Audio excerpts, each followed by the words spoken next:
I'm delighted to be joined by a good friend of mine, Jaydeep, who I went to university with, who I met at a wedding back in 2018.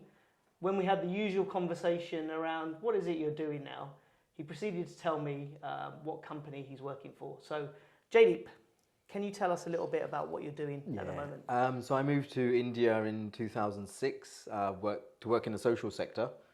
I worked in a sector called microfinance for many years, and I joined 6 years ago now an organisation called Calcutta Rescue. It's a non-profit. We're providing healthcare, education, and trying to improve the living conditions of some of the most deprived communities in Kolkata, West Bengal, which is in the eastern part of India. So that's what I've been doing for the last 6 years. I'm the chief executive of Calcutta Rescue. How many people does the Calcutta Rescue help? So we focus mainly on urban areas.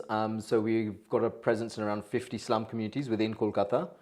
That's 75,000 households, which is approximately 250,000 people. Wow, a lot of people. Yes. So could you give us a bit of insight into what, so some people watching this might not know what a slum is. Could you just give a bit of insight into what is a slum? Yeah, so a slum is, to summarize it, is a community which is suffering from significant deprivation. So those deprivations could be access to good nutrition, access to clean drinking water, poor access to toilets, where open defecation is significant, where the children aren't going to school, where the shelter is poor. Houses made of plastic or wood, where there are significant leakages in their homes during monsoon. So a number of these factors combined can really define a slum, and where there's a significant number of households that are like that in that community is essentially a slum area. And who is helping the slums? Are the government helping them at all? Yeah, so the government has within its budget, annual budget, state governments and central governments, they have a line item in their balance sheet, in their budget, which is meant to be for slum development. So they recognize that these slums do need assistance and need help. But frankly, the government machinery is so slow or ineffectual that NGOs like ours have to step in. Government schooling is bad, government healthcare is poor. So the access to those sort of facilities by the slum communities is not adequate. And therefore NGOs like ours have to step in. And how many people are working within the NGO? So Calcutta Rescue, we have around 170 people working with us right now, 60% of whom are working in healthcare, and around 30% are working in education. And healthcare is your main focus at the rescue? Healthcare is the main focus. Healthcare is where we have clinics, we have fixed clinics. We also have mobile clinics, which also move into the slum community. So these are basically clinics on wheels. So it's doorstep delivery of healthcare, So the slum communities can receive the healthcare on their doorstep, which is where we have a doctor, a nurse, pharmacist, where people suffering from disease can actually, so it could be HIV or leprosy or cancer, people suffering from those diseases can access our mobile healthcare clinic on their doorstep. And we have 2 education centres where we cater to the education of the slum children living in those communities. And if you weren't there, how would the members of the slum access any healthcare? I'll give you an example. So during the pandemic, we had a child called Raj Biswas. He's one of our students. We got a call from his grandmother saying he's coughing up blood. And he had been coughing up blood for a period of a few days. We sent our mobile clinic there, and it got pretty bad. So we said to them, you have to access, the doctor diagnosed it as an infection in the lung.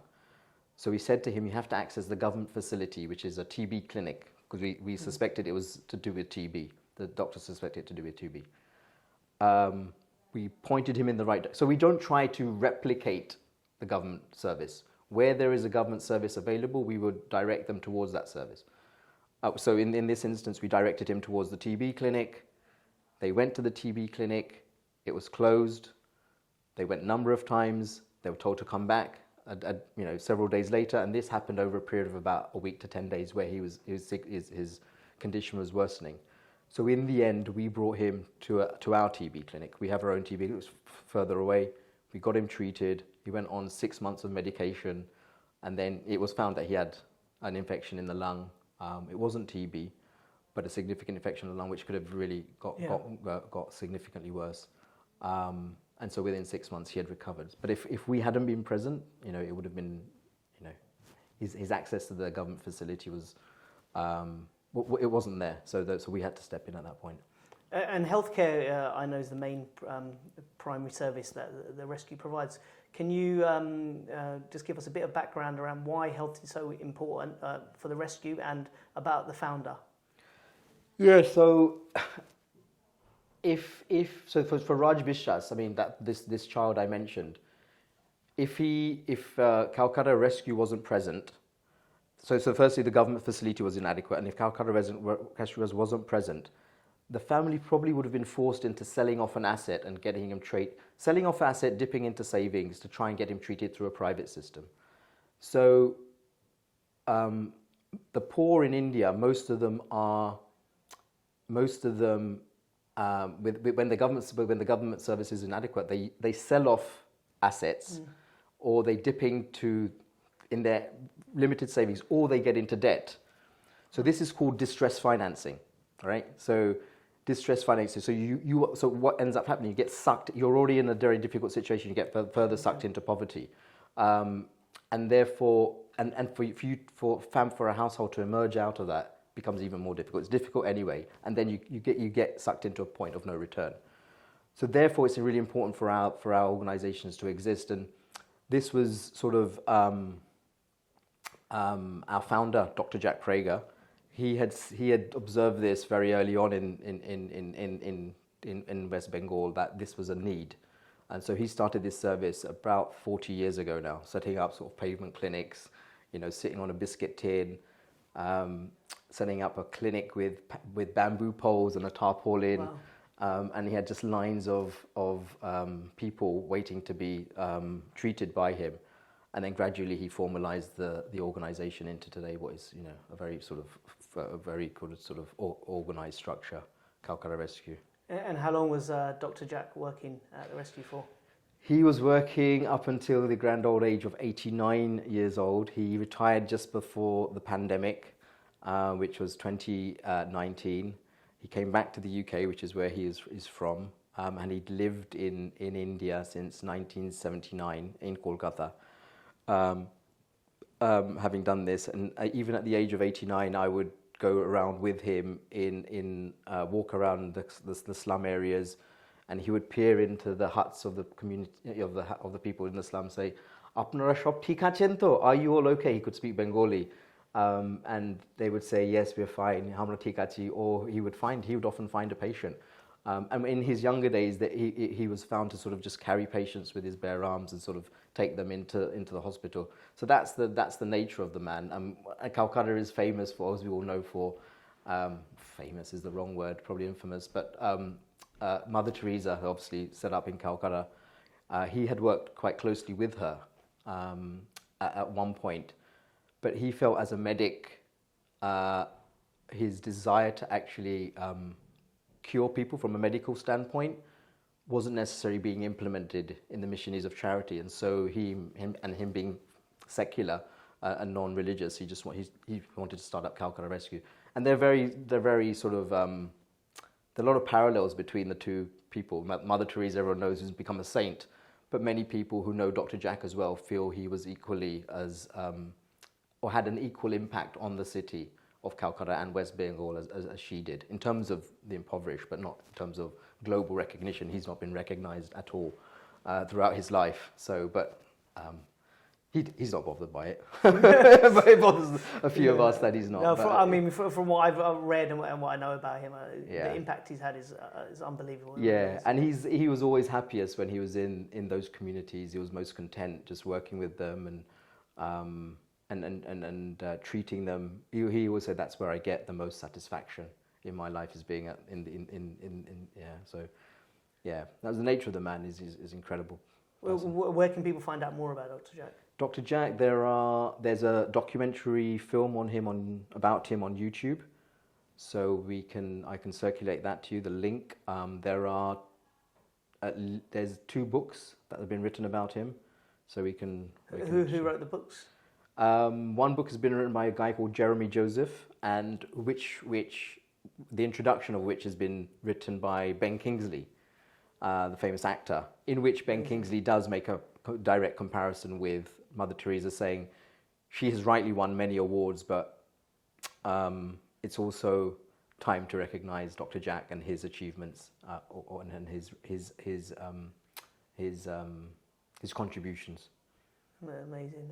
Yeah. And so, can you give us a flavour of maybe some of the projects that are running at the moment? Yeah. So we're trying to provide holistic slum development across the communities. What that means is providing healthcare as a safety net for those slum areas, for those people living in those slum areas.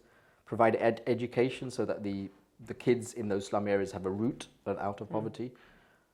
Because you can provide the safety net, but over the course of time they'll still remain there if they're not getting the education. Or you can provide the education, but like I mentioned earlier, they could quickly get sucked into a deeper situation if they don't have that safety net. And we're also looking after trying to improve the living conditions of those slum areas.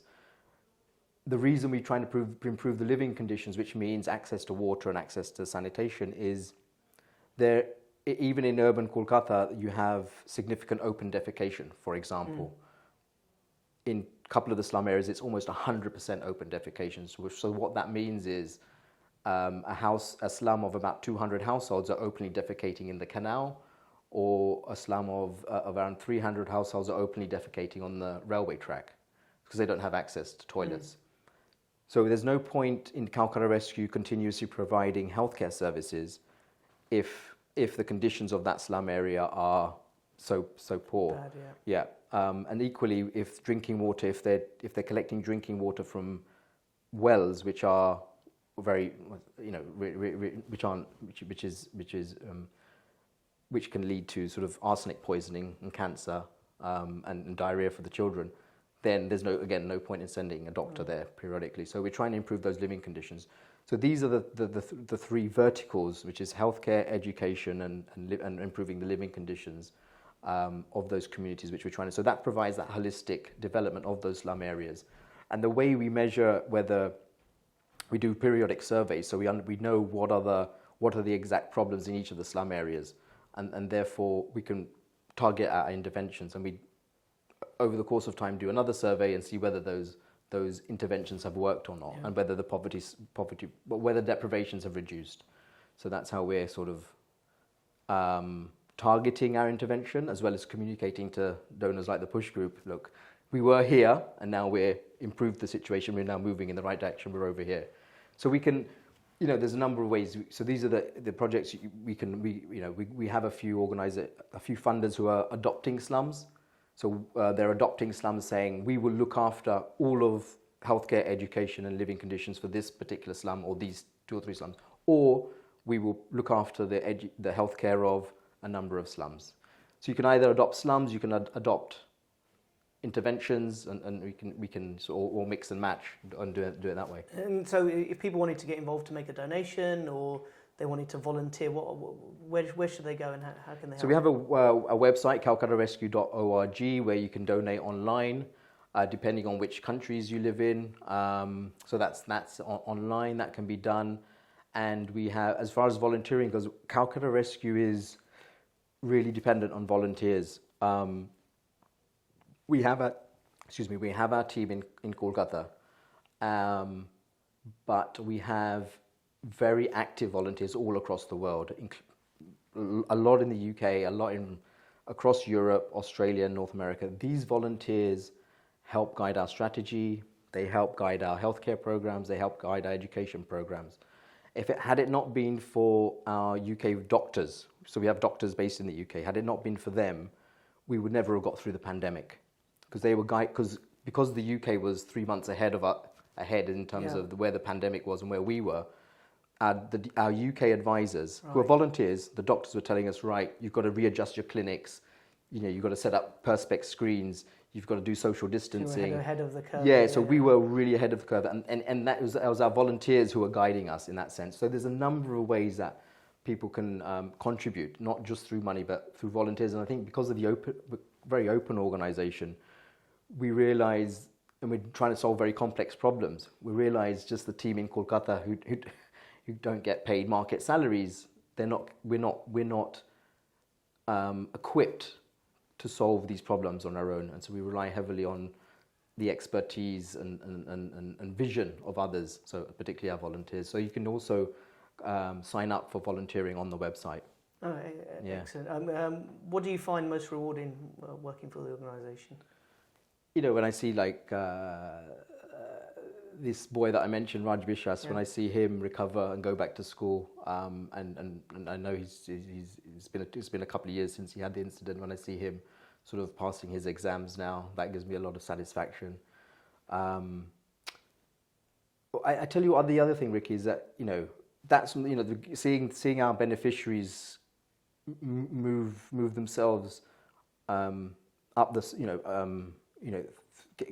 getting socially mobile and move themselves out of their situation gives me a lot of satisfaction. I tell you, the other thing that gives me increasingly I've realized is meeting sort of like-minded people. So people like yourself, people like the push group, other donors who have a similar vision and desire to improve the world. That also gives me a lot of satisfaction. I didn't have that universe of people around me before I entered this sector. So seeing our beneficiaries do well, that gives me a lot of satisfaction. Working with donors who also have a similar mindset, that gives me a lot of satisfaction. And trying to solve complex problems. I think we all enjoy that challenge, to try and solve complex problems and see our solutions to those problems working. That also gives me a lot of satisfaction. So those are the things that I get a kick out of, I guess. I think when I think about campaigns that we might run, like advertising campaigns, we think those are complex problems, but I think you're dealing with much larger, complex problems that are more important to solve. And I think likewise, for me individually and as a company, being able to donate and know that the impact those donations are having, and having people like you and the Kolkata team who I've seen on Zoom calls, etc., and knowing the work that they're doing and the difference they're making for us as well enriches us as well. So thank you for everything you're doing. No, thank you. And I think I think in terms of values, when I read your material, I read your website and stuff, I see words like empathy and care and transparency, and I think those are values that we also share. So I think having care for your client and having our care for our beneficiaries, there is a lot of commonality in that, and empathy for your client. I mean, I've not seen many organizations where they use that word empathy for their customer, but Push does, right? So I mean, obviously in the non-profit sector, you use the word empathy a lot because you want to be in the shoes of your beneficiary to understand the world from their eyes, and I think you guys do the same. So I think there's a lot of, in terms of values, a lot of commonality, and I really want to thank you guys as well for everything that you've done over the last few years. Yeah, it's been our pleasure. So please go to calcuttarescue.org. Correct. Yeah, and find out more and donate if you feel the need to. Thank you.